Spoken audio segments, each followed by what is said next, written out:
one of the things a lot of people like to do when we're first entering the left is like, okay, that person's this, that person's that, that person's that. They're not supposed to talk to each other because of this. And no, I like to talk to everybody because there's something you can learn from everyone and everything. And that's the mindset that we have to have. Mira que ya viene la revolución, para que se asustan será pa' mejor. Es el pueblo entero el que ya está gritando, ¡viva la revolución! I wanted to ask you, Ramiro, do you subscribe to a specific tendency, and what do you make of tendency-driven infighting among the left in general? That's a great question. That's something I've been thinking about a lot recently. I would say there are several tendencies that I borrow from. Perfect. I think that I'm not of the mindset that I'm this and only this and everything else is wrong.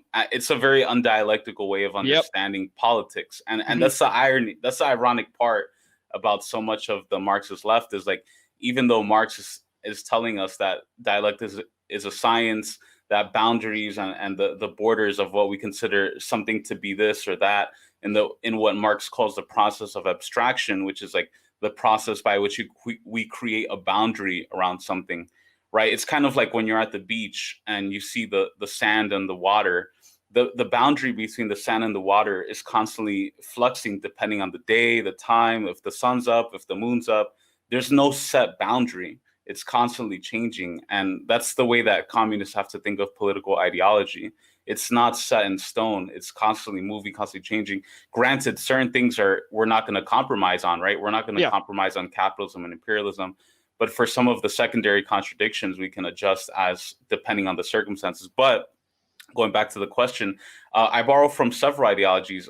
Mainly, I would say Marxism-Leninism, anti-imperialism, anti-colonialism. I do believe that within the global proletarian movement, the global South has a central role. Africa, Asia, Latin America, they play the protagonistic role. They play the leading role in the sense of what we've seen in the last 50 to 100 years.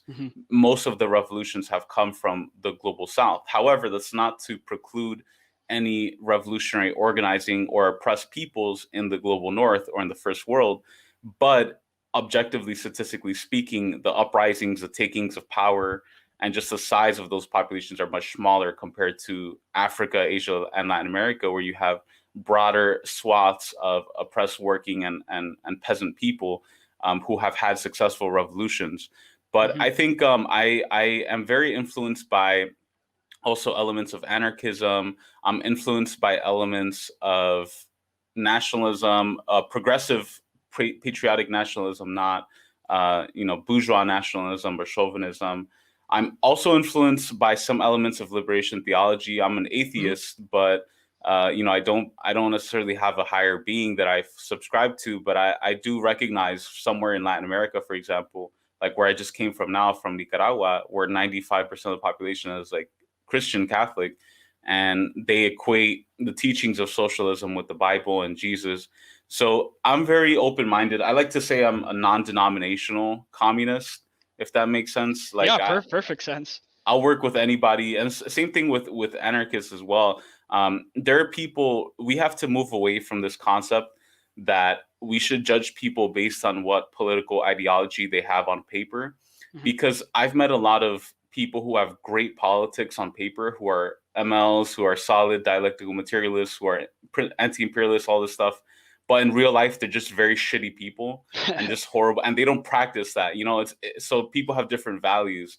But then I've met people who are apolitical, who don't even know about Marxism and communism, but practice socialist and communist values, sharing, consideration.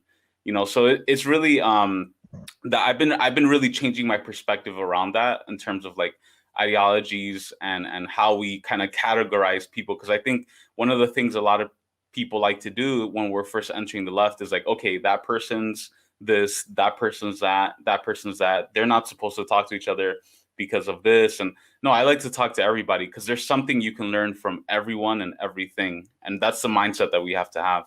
Yeah, absolutely. I really love what you said about it being like a non-denominational type of communism, and maybe that comes from the liberation theology too, like maybe a non-denominational Right. type of thing. And your metaphor with the boundaries of the sea and the sand was absolutely beautiful. And honestly, it's expressive. It expresses how I feel about the way to go about doing political action, because I used to be very rigid in my understanding of anarchism as well. I used to be one of those 16-year-olds that would say, you know, oh, anarchism is not left wing, it's no wing. We just want to destroy the bird and that's it. You know what I mean? But now, you know, as I slowly started to get into organizing and stuff, and here specifically in Montreal, what I really like about the anti-fascist organizing and here is that it is not disconnected from anti-imperialism, and it is not disconnected from anti-colonialist struggles. The people who are doing anti-fascist actions are taking part in all kinds of anti-imperialist and anti-colonial actions vis-a-vis the indigenous population, of course, or any other type of anti-imperialist action. But